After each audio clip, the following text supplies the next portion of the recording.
Welcome back to Omni Garage. So today we're going to use the DIY detail products to clean and protect this vehicle out here. So we need to mix up our foam cannon dilution. We are using the Omni Garage foam cannon that does come typically with the metering tips. I have taken that out because we're going to make our own dilution of soap. So the old dilutions, which are on this bottle, is 2 to 3 ounces in the wash bucket and 4 to 5 ounces in the foam cannon. The new dilution, which is on their website, is 1 to 2 ounces in the foam cannon and a half to 1 ounce in the wash bucket. So we found we've had some pretty good results kind of over diluting, well not over diluting, under diluting and using too much product previously. So it'll be interesting to see, given that this is a really thick product as well, just how... So I'm going to do the new dilutions. I'm going to do 2 ounces in the foam cannon. I think we'll get really good results out of that because this is a very gluggy, very thick soap, and we had incredible soap the last time we used this. I'm not going to get it all right. So we're probably going to do not quite 2 ounces because it's all going to stick in here, but that's all right. And then in the wash bucket here, we're going to go half that, so you're going to put 1 ounce in the wash bucket.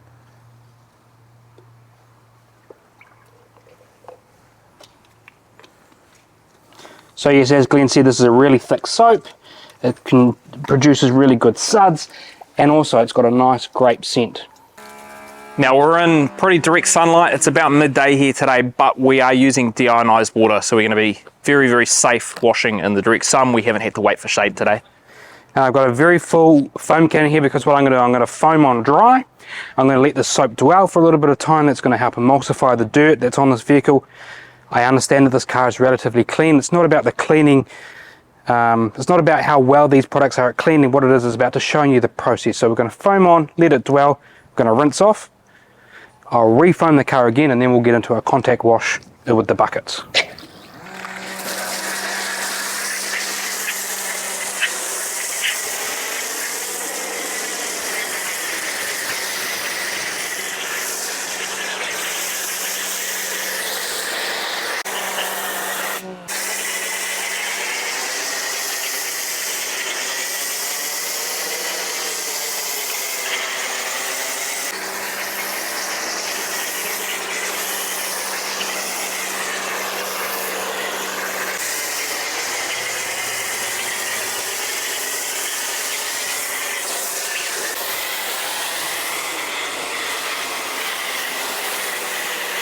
So we've gone around the car just once. We've used, I don't know, half the foam cannon here, so that'd be perfect for our next foaming application. We'll let this sit and dwell, and then I'll give it a quick rinse off.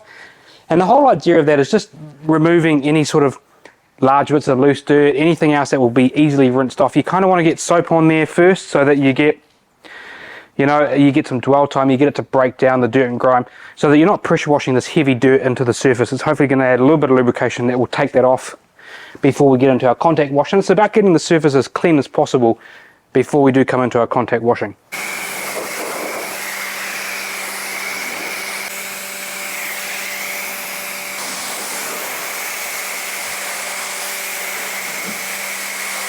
So you can see here as I'm rinsing, you can see we've got our top layer of foam, so that's our top layer of surfactant. You can see there's like another layer underneath. So this has had like one rinse over the top, which got rid of that, and then we're left with this. So it's like a dual active surfactant, so we're like sort of really giving this a good dwell time and biting and eating away at that dirt and grime on the surface. It's quite satisfying to wash it as well, like when you've got that dual layer. Have a watch of that. And what you tend to find with soaps like that is that this is actually quite hard to rinse usually, but this is super easy, really clean product to use.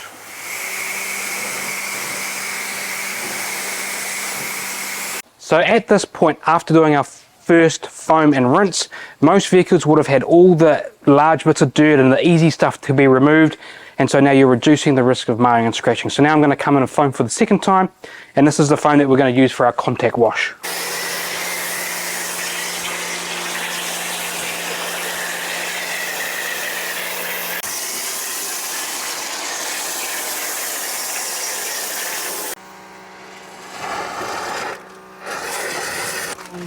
So we got really good, consistent and thick foam again at that lower dilution rate. So I think you can actually go quite a long way using a soap like DIY Detail Incredible Suds. That 16 ounce container, you'll actually get a fair few washes out of it.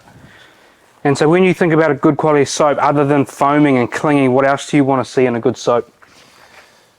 I mean, foaming, yep. Scent. Scent is quite important to me in the detailing world as well. So it's got to have a good scent. Look, this soap here is grape scented, and it is quite strong, so it's not going to be necessarily. It's definitely filled up the area here, isn't it? Nah, it's not as strong as we were talking earlier about, like a Labo Cosmetica Semper. That is a very strong scent that lingers around. This one here disappears a little bit quicker, but you do get a nice tinge to it, which is good. For me, it's all about lubrication, because I think that this is one of the points at which you're going to induce or have the potential of inducing marring and scratching. And so I want a soap that's really nice and lubricious underneath my wash media, in between the wash media and the paint, so that I can just glide the wash mitt across. Yeah, and I've tried lots of soaps, and let me tell you, there's some really slick ones out there, and I could tell you a whole heap. This is a slick soap, but there's also some that aren't that slick. Yeah, and look, slickness as well is really important to have on not only a coated car, but more importantly, an uncoated vehicle as well. This car has probably been about 4 years since it's had the coating applied, so it's definitely worn away a bit, but still incredibly slick with the shampoo. Now, a couple of things to note about this soap is really, really easy to track where you have been and where you haven't been. And yeah, I mean, when you get soap on the car, right, you know kind of where there's soap you haven't washed. But because it's got that dual layer property, it clings a little bit more, so you really can see where you have missed. And the other thing as well, with a really thick soap, you typically associate that glugginess and that thickness with reactivation, something that we don't get with the shampoo as well. So where that's really important is areas like this, along the rails, some of these crevices here along the windscreen. When we actually go to rinse this product off, we're not going to end up with a reactivation of the product, which is really important when you get to the drying stage as well, because the last thing you want to do is get out the leaf blower and find that it's creating more suds at that point in time.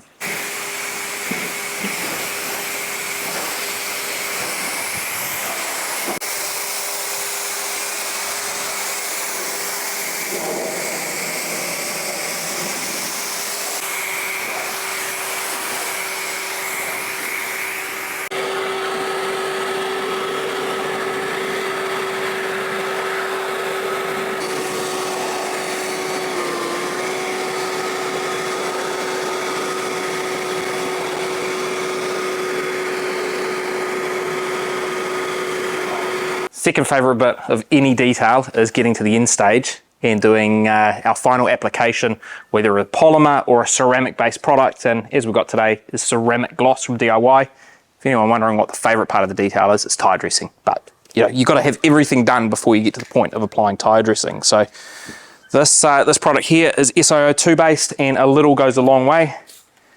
Couple of spritzes on the panel, and we're just working this in. We use a couple of towels when we do this. The first one is essentially to spread the product around the panel, much like if you're applying a ceramic coating. You don't want to remove it with that first wipe. And then your second towel, you're just removing any remnants that haven't evaporated or flashed away. This has got a really nice smell to it. It's quite strong. It's like a fruit punchy smell, eh? Yeah. And also, if you're working in direct sunlight like we are, just work in small areas, do a little section of the panel at a time. You definitely don't want this to dry, because it'll be streaky and really hard to remove. So no, not at all. Just be organised. Yeah, it is a very strong smell, but it is very pleasant. And I notice immediately on this, it's slick, as should be the case with any SiO2 based product. And I'm actually finding, working in this direct sunlight here, it's giving me a bit of workability. So I've got a bit of time before we get to this point here where I'm noticing that it is flashing away. And that can be a struggle with some of these SiO2 products, is if you don't remove them completely, they can leave some remnants behind and you get a streaking effect. But I can see that this is flashing away quite nicely, and that leaves us, yeah, with a really nice looking surface here, and extremely slick as well. That's made a night and day difference to the bare surface that we've just stripped back there. Now there's a couple of ways that you can use this product. You can use it as a wet application. So traditional drying aid, right? You're using it as you're drying the vehicle, so when it's wet. Or you can use it as essentially a standalone like detail spray, as we're using here today. Now, I would still call this like in the drying fashion that we're doing this here, because what we've done is we've gone and wash the car, then we've used our leaf blower to remove probably 90% of the water. Some of it's evaporated, so we do still have some water droplets left here. And just like any product like this, this is adding lubrication as we dry the car. And what I quite like about this is the DIY Detail don't actually claim on the bottle the longevity out of this product. You're probably going to get a couple of months driving in good conditions. If you're driving in the rain and wet conditions every day, expect that to be a bit shorter. But I like on the bottle, they don't go, hey, this is going to give you 3 months or 4 months of protection. It's very much dependent on conditions. This is going to give you some slickness. It's going to give you some really good water behavior on the paint. That means that when you come along to do your next wash, it's going to be easier to dry the vehicle. It's going to give you that pop of color as well. So add some gloss and enhance the overall look of the car. And look, the other reason that you want to use a product like this is to add some UV protection to your paint. If you don't have a ceramic coating on here, I mean, that's particularly important. Today, obviously, this car that we're working on is ceramic coated. So essentially, we're just adding another sacrificial layer here. And for a coating that's slightly older as well, you might be getting a few years into it. This is just going to really enhance the water beading behaviors and increase the longevity of the coating that's underneath it here. So 2 great products here. Obviously, we've used incredible suds to wash down the car, get it all ready for this point here where we're applying this top coat. And I think one of the things that I like the most about this is that it is flashing away really nicely. It is incredibly slick. So when I get to that second wipe, I'm feeling great slickness across the surface. The surface, or the tension of the towel is not creating any dragging or anything there for me. And I love the smell. It's leaving a really nice smell in the environment right now. So these 2 products here are great for everyday maintenance, washing of your car, and protection as well. What I find with Incredible Suds is even the small bottle, the 16-ounce bottle, look at how little we used. And you could probably get away with using even less. As you saw in the video, we got incredible foaming from our foam cannon and great suds in the bucket as well. And ceramic gloss, that is going to go a long way as well. I think the 16-ounce of both of these products should get you 3, 4, maybe even more washes, particularly this here. If you're very sparing with it, you could get a lot of washes out of it. That's it from Omni Garage. Thank you so much for watching. We're on the journey to 10,000 subscribers. We'd really appreciate if you can hit that subscribe button if you enjoyed this video. And if you did enjoy this video, there might be another video on the Omni Garage channel that you'd like to check out. If you'd like to purchase any of these products, feel free to use our discount code on the House of Rags. That's Omni Garage for 10% off your order. Thank you for watching, and we'll see you next time.